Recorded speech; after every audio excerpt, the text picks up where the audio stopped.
The Checkpoints is presented by pharmaceutical company GM Pharma.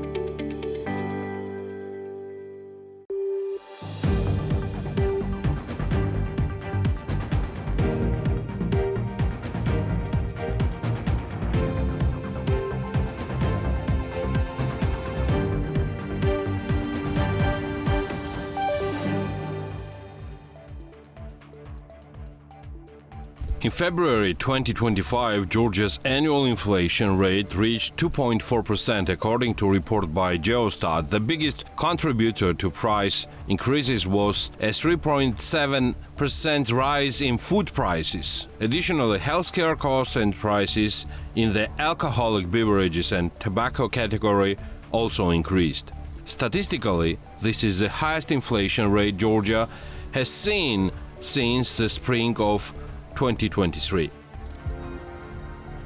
The Ministry of Finance has published the January-February 2025 tax performance report, revealing that budget revenues amounted to 3.9 billion Georgian lari. This represents a 9.5% increase compared to the same period last year. According to the report, 3.46 billion Georgian lari was allocated to the central budget, while 437 million Georgian lari was distributed among local government budgets.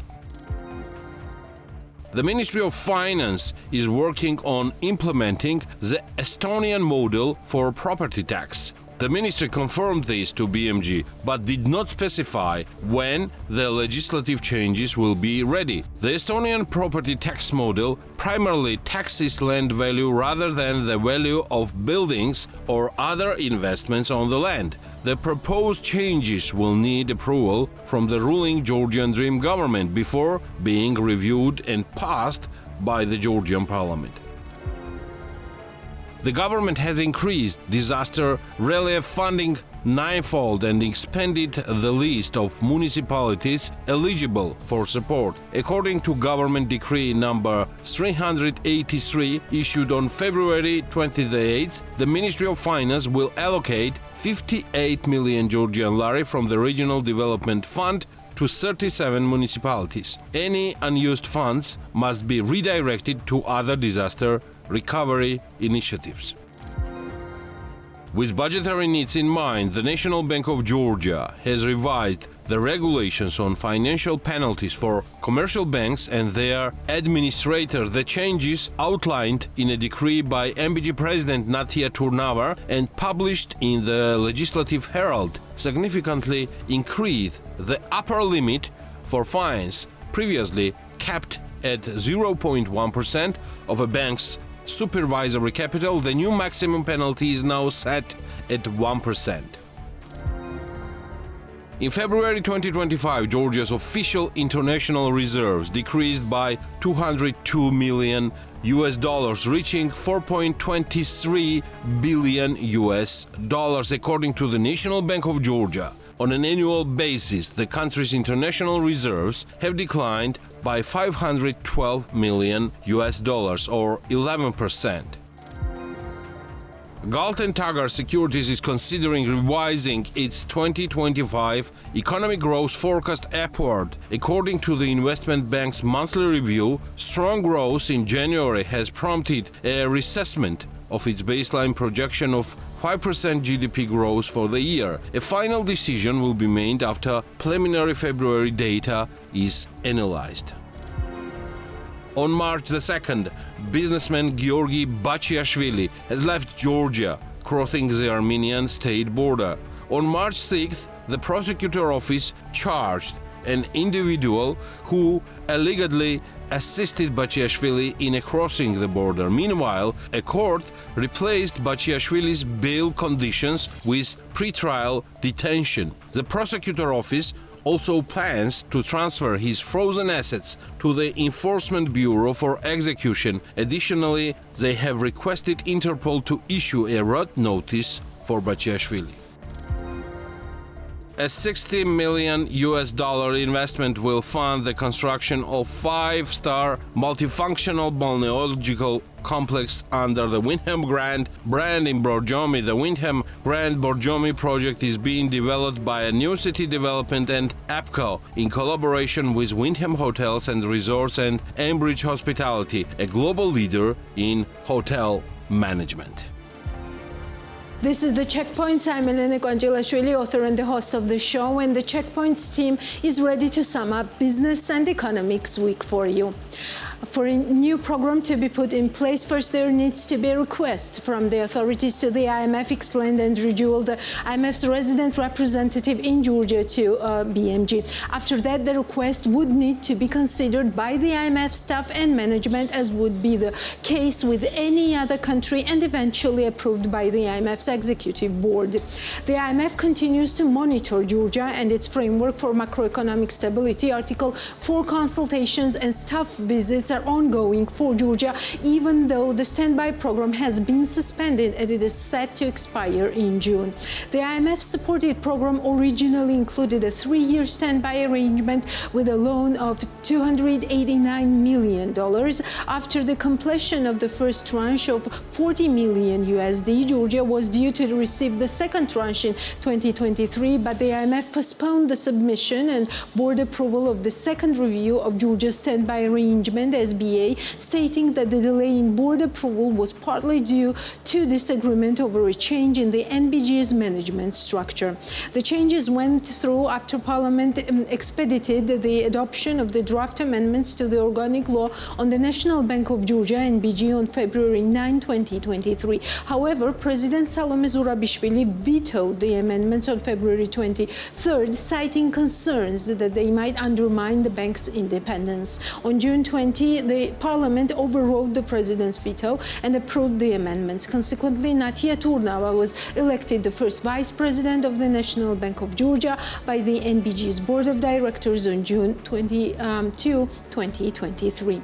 Another issue was the reform of state-owned enterprises. According to the IMF, it was important to make the sector more efficient, to ensure the necessary financial oversight powers of the Ministry of Finance over state-owned enterprises, and to divide the ownership of these enterprises between the Ministries of Economy and Finance. Last year, in late November, the Checkpoints interviewed Jihad Azur, the director of the Middle East and Central Asia Department at the International Monetary Fund, who once again reiterated that both issues, the independence of the National Bank of Georgia and the reform of the SOEs, are the fundamental issues that could make Georgia's economy more resilient and Georgia's business environment more attractive. We can now listen to our very short interview, which was recorded in November 2024. My question is about the program itself. I understand that the program is still suspended, but I want to check what it means in essence. Is there any structural reform work still going on with Georgia's authorities and with NBG for that matter? And how is the IMF involved with Georgia's authorities and the NBG? And what is the perspective of the program looking forward from this standpoint? Well, as you know, the program has been on hold since June 2023, and it is expected to expire in June 2025. The issues that led to that are, in fact, important elements that will help anchor credibility and stability of policies, in particular to safeguard the role of the National Bank of Georgia, the central bank, and preserve its independence. The discussions regarding the nature of the fund engagement with Georgia will resume as a new government is in place. Of course, Georgia economic performance remained robust, and growth in 2024 was strong and broad-based. However, the outlook is subject to still significant uncertainty. Externally, the main source is related to the war in Ukraine and commodity price volatilities. Domestically, the key risk or the key issue is to preserve internal economic stability. Strengthening the governance of the National Bank of Georgia and its independence is paramount. This is also important to safeguard and strengthen the credibility of the monetary policy and the macro financial stability, especially that the level of foreign reserves have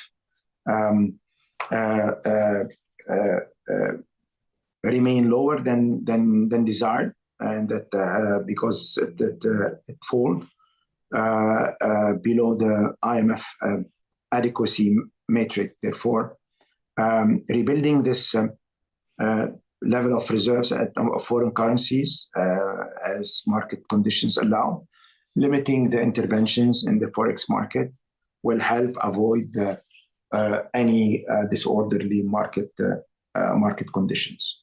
My follow-up question is on the structural reform side. Is there any work going on in that direction? Because there were very important structural reforms on the table when the standby agreement was negotiated and finally signed from the government.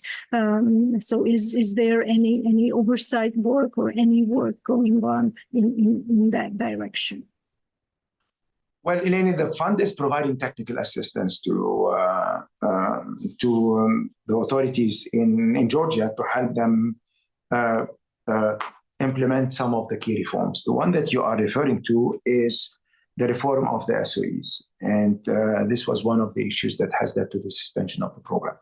We believe reforming of the SOEs will increase macroeconomic stability and reduce any fiscal risks, but also will be an important feature to preserve a comfortable level of growth over the medium term and address the opportunities of leveling the playing field between public and private sector. Therefore, we still consider that Georgia's economy and the performance of the Georgian economy in the medium term will hinge on the capacity of the authorities to accelerate the reform of the SOEs and to provide for the private sector the right investment and business environment. Ahead of the IMF's February mission, we heard from the Deputy Finance Minister, Ekaterina Gunsadze's interview with Reuters on January 14 that Georgia was aiming for a new program with the IMF and hoped to meet with the lender in February. Later, on January 20th, Minister of Economy Levan Davitashvili said the government would agree to the fund's conditions only if these terms were acceptable to the government. The program is mutually beneficial for both parties. If this is not interesting to us, then of course we will continue our activities without the program. We're open to this dialogue. The old program is a separate topic. We take it with maximum responsibility. If we agree on a new program with the IMF, it must be in line with our economic interests. We are open and ready, and we're interested. We will have meetings in February, and it will be decided whether they will come or we will work remotely. We will share the results with you depending on how the program turns out, Levan Davitashvili said in response to our question. It is hard to understand from this statement whether the government shows or not the willingness to live up to past commitments, including the consideration of IMF-suggested reforms in the law on state-owned enterprises, which was provided by the IMF's previous program. We received an IMF press statement ahead of the staff mission on the ground in February, which stated that IMF staff will hold discussions with the Georgian authorities and other key stakeholders to assess the country's macroeconomic outlook and risks and review the authorities' economic plans. The February mission, which has now concluded, was in preparation for the 2025 Article 4 consultation, which the IMF conducts annually with its member countries as part of its mandate to monitor global economic and financial developments. The mission's objectives did not include fund program negotiations. The last staff visit to Georgia on site has also become a dividing issue between those who interpret interpreted the IMF visit as a tool for legitimizing the GD government and for those who did not. According to Andrew Jewell, the IMF as an institution doesn't have a political mandate, and as a result, it doesn't comment on domestic political developments. Their support includes the financial and technical assistance to build capacity in economic institutions such as the central bank and finance ministry should the authorities request it.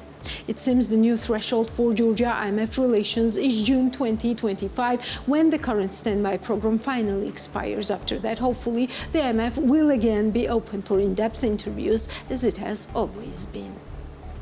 Let us now see how the economy performed this week in our short overview of the main weekly news and tendencies. In February 2025, consumer price index increased by 0.4% compared to the previous month, while the annual inflation rate amounted to 2.4%, according to the National Statistics Office of Georgia. With regard to annual core inflation, the price increased by 2.1%, while the annual core inflation without tobacco amounted to 2%. The annual inflation rate was mainly influenced by price change for the following groups. Food and non-alcohol beverages, the price in the group increased by 3.7%, contributing to 1.25 percentage points to the overall annual inflation rate. Within the group, the price increase for the following subgroups: oil and fats, coffee, tea and cocoa, vegetables, mineral water, soft drinks, fruit and vegetable juices, cheese and eggs, fish, sugar, jam, honey, chocolate and confectionery, meat, bread and cereals, fruit and grapes. Health, the price increased by 5.4%, contributing 0.45 percentage points to the overall index. The price were higher for the following subgroups: hospital services, outpatient services, medical products, appliances and equipment. Miscellaneous goods and services, the price for the group increased by 7.6%, contributing 0.38 percentage points to the overall index. Alcohol beverages and tobacco, the price increased by 4.7%, while the relevant contribution of 0.32 percentage points to the overall annual inflation rate. The price increased for both alcoholic beverages and tobacco. Communication, the price decreased by 12.2%, contributing 0.45 minus percentage points to the overall index. Tbilisi City Hall will receive applications for financing of students in the spring semester of 2025 academic year, Kakhaladze Tbilisi Mayor announced at the municipal government meeting. Within the framework of the program, socially vulnerable students from the family with many children and students with disabilities will receive financing, and the volume of the tuition fee will be determined based on academic performance. According to Kakhaladze, support of students is significant to contribute to their future success. Tbilisi City Hall financed approximately 5,000 students in 2024. Applications will be received till June 1. In 2024, the turnover of gambling business in Georgia amounted to 76.1 billion lari, which was 11.8 billion lari more than in 2023. The increase was 11.4 billion lari in 2023 compared to 2022. The National Statistics Service reflects the turnover of enterprises engaged in gambling activities in turnover, which is determined by the sum of bets placed each time. Until 2023, the turnover indicators of gambling business were as follows: 2019, 25.9 billion lari; 2020, 32.1 billion lari; 2021, 48.08 billion lari; 2022, 52.2 billion lari; 2023, 64.3 billion lari. In addition, according to the preliminary data from the Geostat, in 2024, 20,941 people were employed in the gambling business, and the average salary was 3,200 244 lari. In 2023, Georgian government decided to increase the taxation rate for the gambling sector, which has been in effect for more than 1 year and a half. If previously the tax rate on the sector's profit was 10%, it increased to 15%, and the withdrawal of winnings by citizens was taxed at 5% instead of 2% income tax. Despite the increase in regulations, statistics show that the turnover of this sector is growing. Georgian Dream delegation is in Turkmenistan. It includes the Prime Minister as well as Ministers of Economy, Environment and Agriculture. The Minister of Economy, Levan Davitashvili, noted that in Turkmenistan they will discuss energy transit opportunities with the country. According to him, cooperation in the field of transport will be among the issues to be considered. We have prospects for cooperation with Turkmenistan in several directions. We want this cooperation to deepen even more and be tangible for Georgia and to achieve greater economic results. This concerns the deepening of trade relations. Turkmenistan is a country rich in energy products, and accordingly we will discuss the possible import or transit of energy resources to Georgia. Also among the issues to be discussed will be cooperation in the field of transport. Turkmenistan also has quite large mineral resources which they exported in various directions. However, we want to interest Turkmenistan as much as possible in our transport and logistic infrastructure, Davitashvili said. Last year, Georgia-Turkmenistan trade turnover decreased by 19.6% to 81 million USD. Also, traditionally, the volume of foreign direct investments from Turkmenistan to Georgia is small. In Q3 2024, 490,000 were invested. As for tourists, last year, 17,546 people arrived from Turkmenistan, which was 33.1% more than in 2023. In 2024, the number of parcels bought by Georgia from abroad doubled and reached 15.1 million, according to the statistics provided to the BMWG by Revenue Service. The total value of these parcels exceeded 1.4 billion lari, which was 2.7 times higher than the total value of goods arriving as parcels in 2023. According to the statistics, the value of 97% of parcels was less than 300 lari. The total value of the parcels was 693 million lari, respectively. The average price of one parcel was 47.7 lari. The number of parcels worth more than 300 lari was 590,691, and their total price was 747 million lari. Accordingly, the average cost of one parcel in this segment was 1,265 lari. The increase in the number of parcels in Georgia in 2024 is likely to be related to the activation of operations in the country of Chinese online trading giant Temu, which operates in the ultra-budget parcel segment. Subscriptions from Shein have also been activated. The Turkish online trading company Trendyol is also actively represented in the Georgian market. In 2024, Russian operators Ozon and Wildberries entered Georgia, whose services are used by migrants entering the country. The Ministry of Environmental Protection and Agriculture declares that from August 1, 2024 to March 3, 2025, 12.9 thousand tons of apples were exported from Georgia, the value of which amounted to 8.2 million USD. Compared to the same period last year, the number of exported apples increased by 10.9 thousand tons, or 6.3 times, while the value by 6.8 million USD. Georgian apples were exported to Russia. 60 tons of apples were exported to Kazakhstan, 21 tons to Turkey, and 2 tons to Armenia.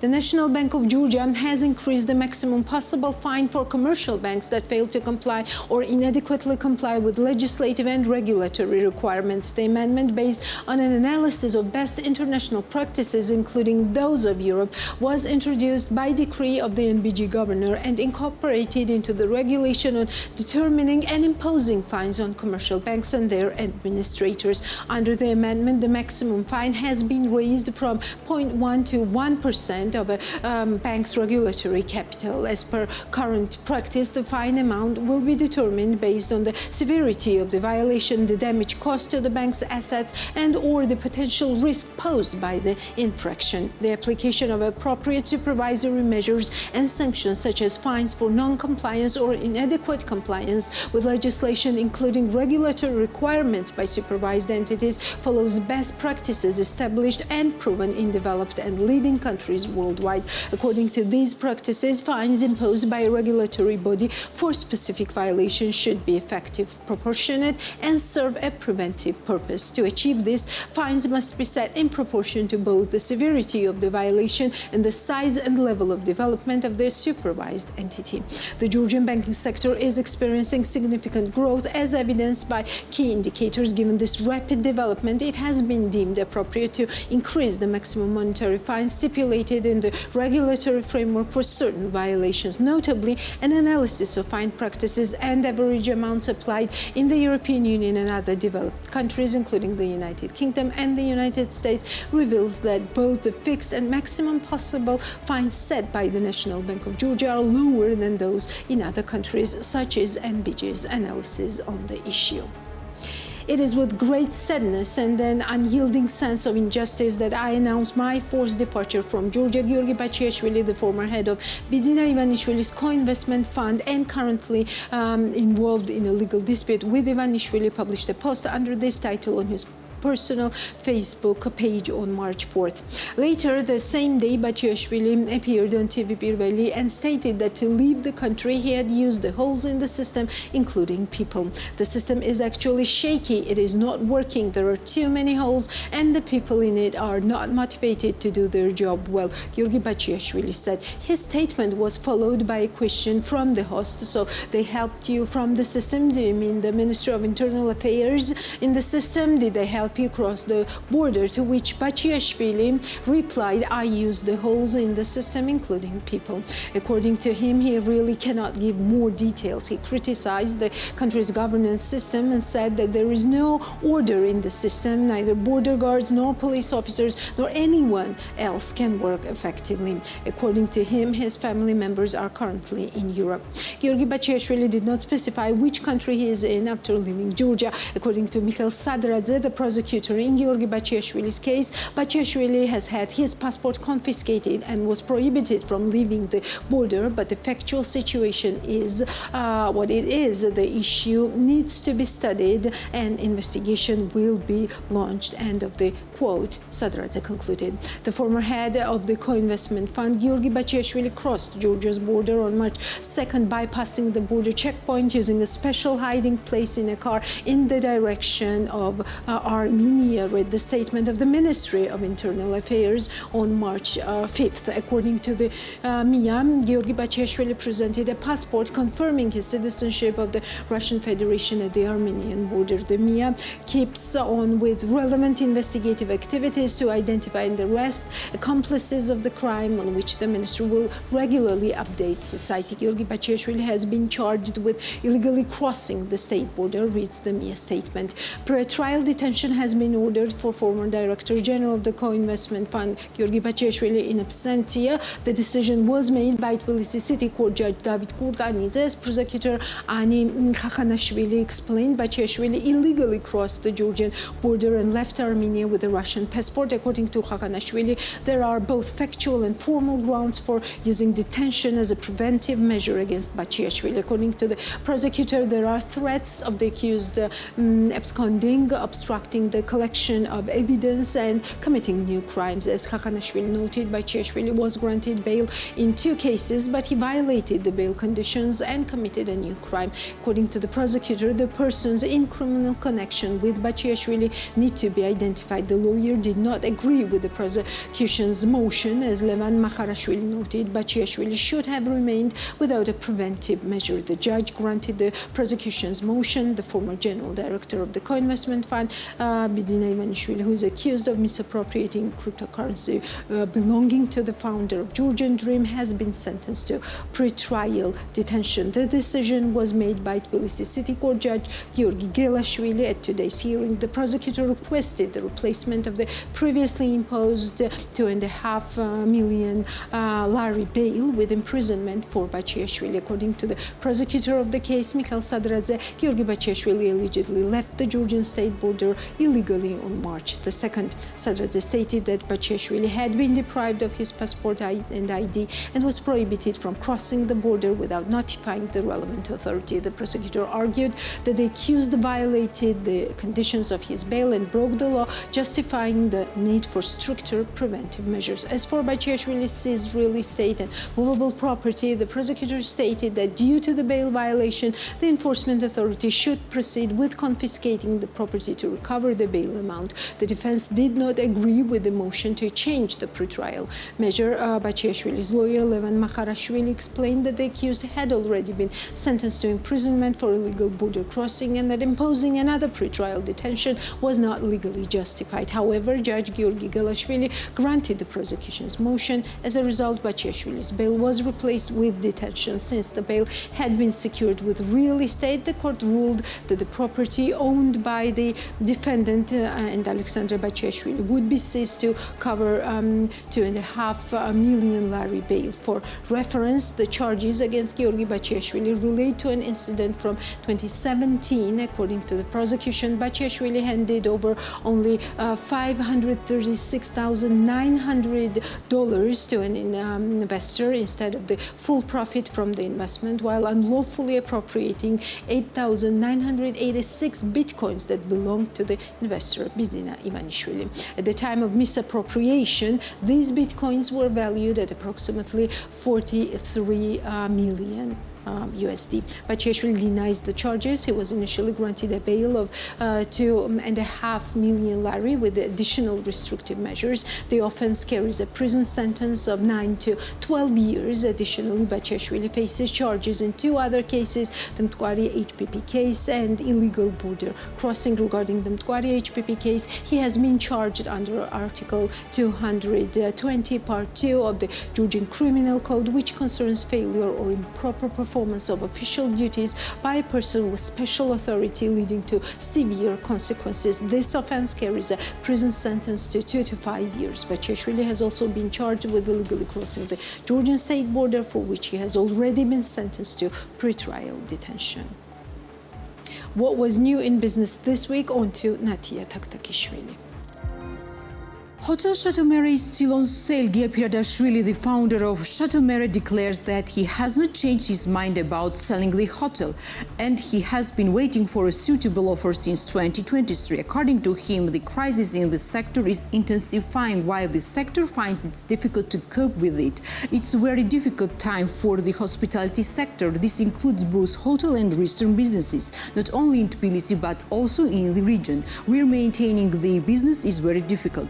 Sometimes crises are prerequisite for new opportunities to emerge, but in our case, the situation is very difficult. Tourism has decreased significantly, and there is no vision of what could be the base of this business to grow and maintain the positive we have. Gia Piradashvili says. Earlier, Minister of Economy Levan Davitashvili noted that number of beds increased in recent years due to the Airbnb, and the hotel business could not compete with them. Gia Piradashvili agrees with the minister that competition increased in the market, but notes that the crisis in the hotel business is related to the current unstable environment and not to increase competition. Yes, I agree with Davitashvili that there is increased competition, but there was high competition several years ago when tourists were coming more actively and this situation was much more stable, and there was not prerequisite for countries that Georgia is an unstable and dangerous country for visitors, stated Gia Piradashvili, founder of Chateau Mere.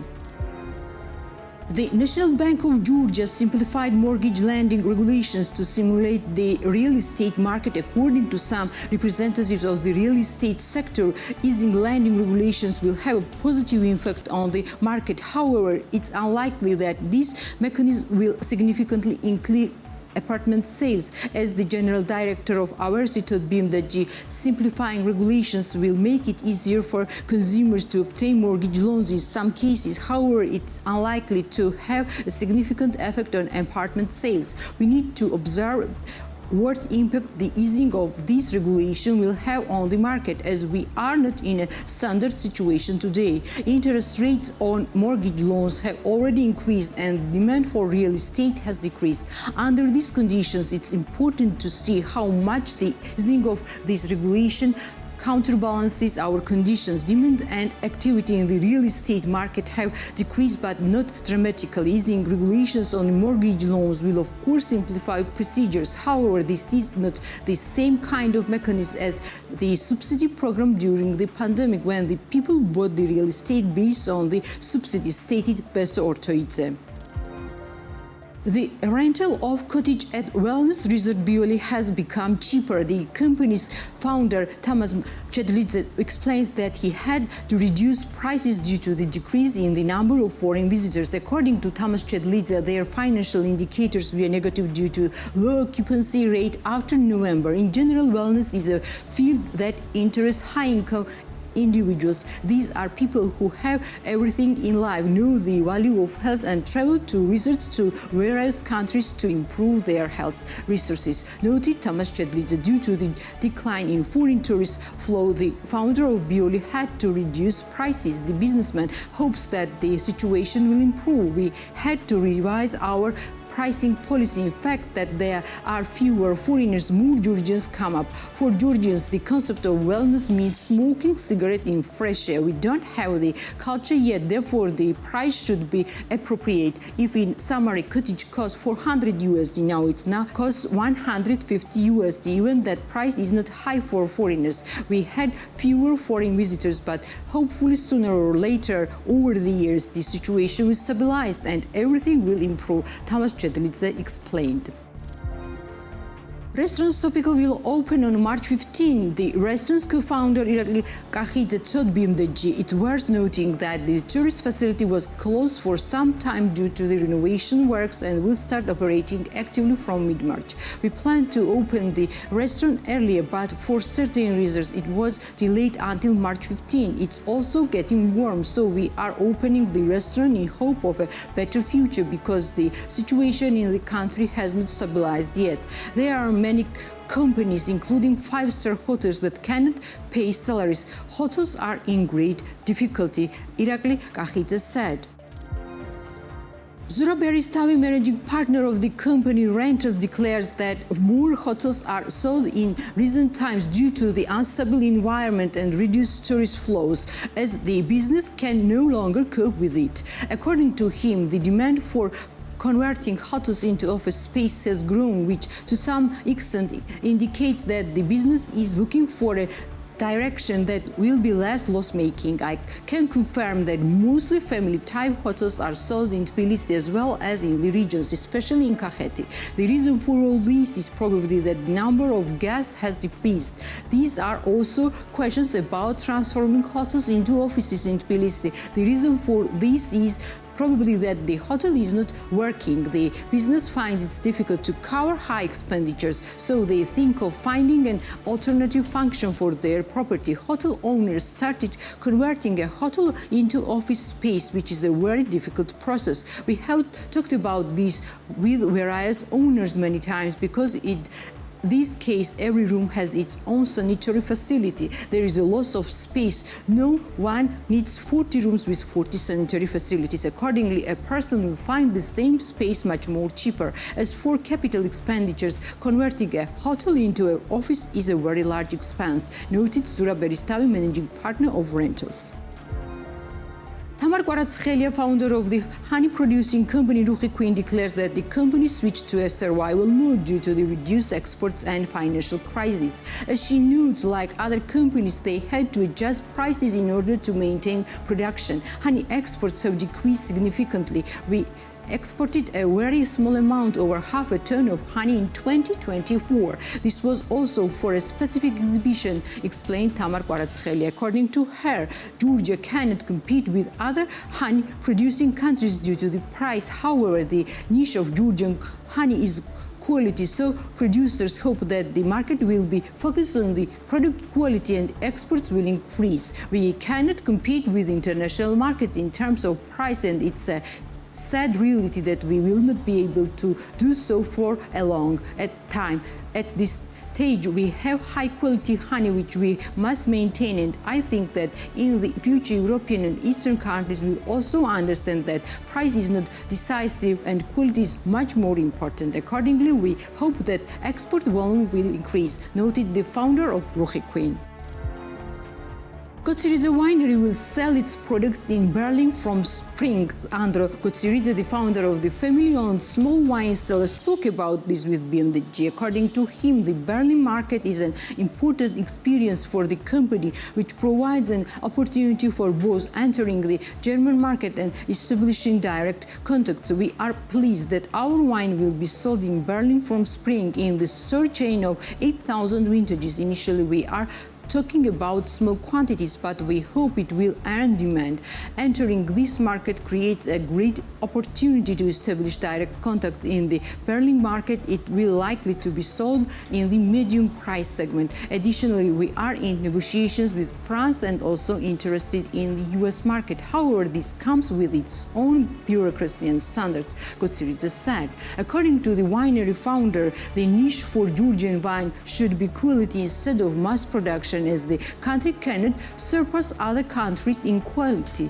We want to develop on the European and US markets, so mass production wine, which is acceptable for Russia, is not what our winery produces, Gotsiriza noted. Textile gallery Tsimtsimi plans to open a physical space in Italy, specifically in Naples, where its eco-friendly products will be sold. The gallery's founder, Anna Abashidze, spoke about this in an interview with TV program Women's Narrative. The textile enterprise Tsimtsimi appeared on the Georgian market about 3 years ago. The enterprise began to manufacture products on the principle of waste-free production, and they began to use only paper-based packaging. The social responsibility of Tsimtsimi is not limited. The enterprise gives women a profession and teaches them sewing. Now, Tsimtsimi has 6 permanent employees who create eco-friendly products. The company also has one physical store in Rustavi. According to the founder of Tsimtsimi, the company expanded export destinations and products were sent to Italy, Greece and the USA. We want to open a physical space in Naples. At this stage, negotiations are underway. Given that Italy is the country where the largest number of Georgians have immigrated, the main focus will be on children's and household textiles. We will focus on exporting in this direction. The investment for opening a physical space in Italy will be entirely our own resource, said the company's founder. According to her, negotiations are also underway with large Tbilisi malls in parallel with the Italian market. A new physical space is planned to appear in one of the Tbilisi shopping centers by September this year. According to Google Analytics, the number of readers, users of BM.G website in February 2025 was 499,000. As of Google Analytics, these 499,000 readers made a total of 3.2 million sessions on the website, which was 39.5% more compared to the previous month. In addition, according to Google Analytics, 434,000 BM.G readers visited the site from Georgia, 15,000 the USA, 9,000 Italy, 7,500 from Germany, 5,000 from Turkey, Russia and Greece. During the period, 52.4% of BM.G readers were women and 47.6% were men. And that's all for today. We'll meet next Sunday with more updates on business and economics in Georgia, in the region and beyond.